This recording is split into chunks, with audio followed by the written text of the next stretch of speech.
$100,000 a year, that is a solid income in most of America that puts you in a great position to buy a home. In New York City, it's a little complicated.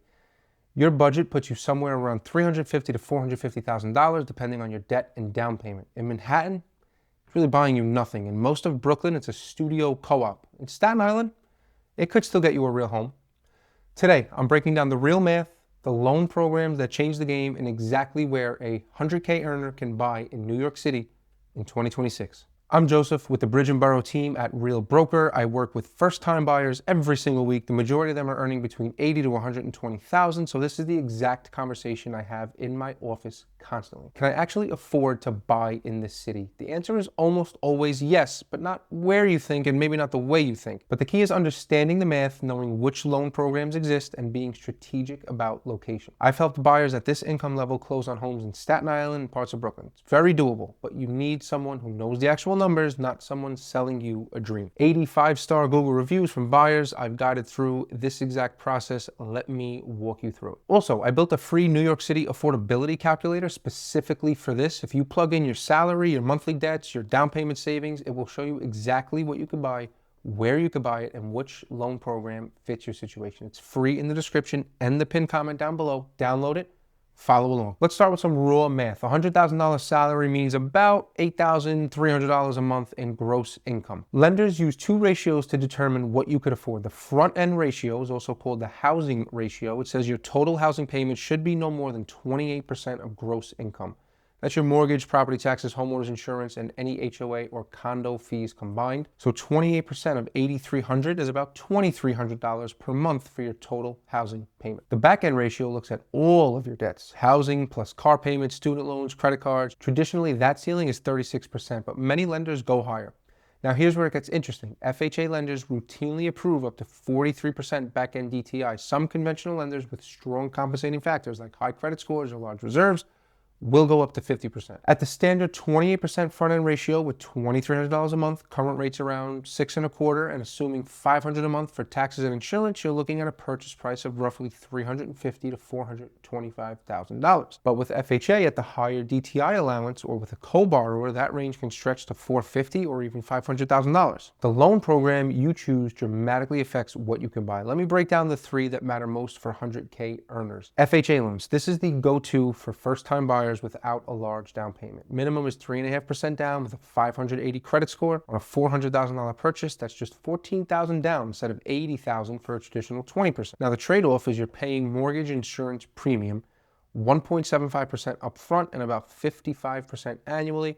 So on a $400,000 loan, it's about $180 a month extra. But you're in a home building equity instead of paying rent. VA loans. If you're a veteran or active duty, this is the best loan product in existence. Zero down payment, no private mortgage insurance, competitive rates. The only cost is a 2.15% funding fee on first use, which can be rolled into the loan. And also, most importantly, thank you for your service. You deserve this. Use it. I just did an amazing deal with one of my buyers. On a $100,000 salary with a VA loan, you can comfortably afford $425,000 to $475,000 because you're eliminating that down payment barrier and the monthly PMI cost. And then there's conventional with about 5% down. Programs like Fannie Mae's Home Ready or Freddie Mac's Home Possible allow 3% down for first-time buyers under certain income limits. Higher credit score is required, typically 680 plus, but lower mortgage insurance than FHA. Now let's be real about what $350,000 to $450,000 gets you in each borough, because this obviously is one of the most important factors, right? So Manhattan, literally nothing. The median is over $1 million at your budget. You're not finding really anything livable. Unless, uptown, there's still a possibility, like very far uptown, but anything downtown, midtown, all the big city lights, right? Just cross it off the list. Brooklyn at $400,000 to $450,000, you're looking at studio, small, one-bedroom co-ops in neighborhoods like Bay Ridge, Bensonhurst, Sheepshead Bay, Sunset Park. These are solid neighborhoods, great transit access, but you're getting an apartment, not a house. Now, Staten Island is where everything changes. $400,000 to $450,000 on Staten Island can get you a townhouse or a little bungalow. But it's an actual house with rooms and a yard. It's not a co-op apartment. It's not a shared wall condo. You can get some sort of home with a yard in a real neighborhood. Now let me get specific about where your money goes on Staten Island, because this is where most of my first-time buyers end up. So let's talk about New Dorp and Diamond Hills. Median prices are in that $450 range. You'll find 2-bedroom attached homes, ranch-style houses, some condos, close to the Staten Island train, good schools, walkable to shops and restaurants on New Dorp Lane or in Grand City. Midland Beach and South Beach. Now, this is where you could buy a legitimate home. It's typically going to be like a little bungalow, but you can get a house with a basement, a backyard, or this or that, and it's detached. Also, walking distance to the beach, the boardwalk. This is great starter home territory. I had 3 of these for sale this spring, and all 3 of them are in contract and closing very soon. Port Richmond and West Brighton, this is even more affordable. This can get you into a 2 or 3 bedroom home. These neighborhoods are gentrifying, have excellent transit access, especially to the ferry. Grant City and Old Town, family friendly, close to the highway, good school districts. You could find a condo or a townhome within these neighborhoods as well.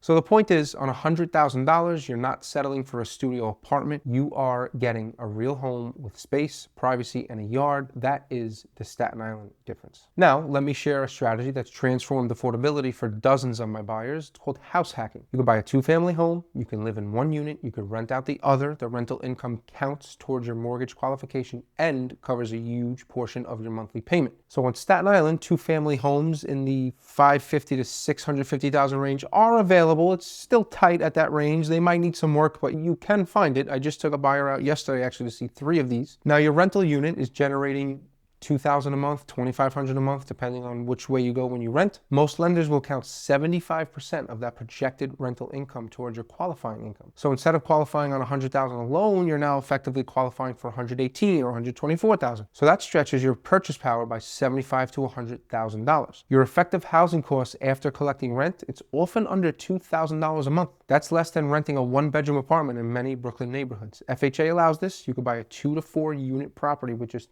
3.5% down as long as you live in 1 unit. It's the most powerful wealth building strategy for first-time buyers earning $100K in New York City. So again, if you're making $100K and think you can't buy in New York City, I hope this video showed you otherwise. It's not easy. It requires strategy, the right loan program, the right location. It's very possible. I offer free buyer consultations where we go through your exact numbers, your income, your debts, your savings, and we map out what you could afford, where you could buy, and which loan program gives you the best shot. Zero pressure, just clarity. Link to book is in the description. And grab that free affordability calculator. It'll do the math for you in 60 seconds or less. I'm Joseph, Bridge and Boro Team. Subscribe for more New York City real estate content. Drop a comment. What is your biggest barrier to buying? I read and reply to every one.